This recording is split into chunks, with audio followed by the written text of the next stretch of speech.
C'est une étape clé de franchie à la conférence sur le climat.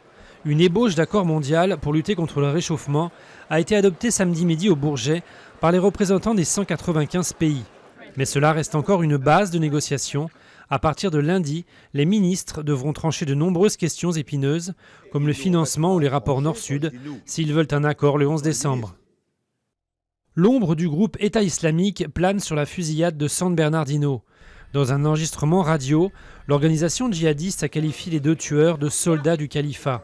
Syed Farouk et sa femme Tashfin Malik ont abattu 14 personnes mercredi dans un centre social de Californie avant d'être tués par la police. En hommage aux victimes, un mémorial a été improvisé sur place. Deux nouveaux suspects après les attentats de Paris. Ces deux hommes sont activement recherchés. Le 9 septembre, ils avaient été contrôlés avec de fausses identités à la frontière hongroise, en compagnie du suspect clé des attentats, Salah Abdeslam, toujours introuvable. Une base logistique navale chinoise à Djibouti d'ici fin 2017.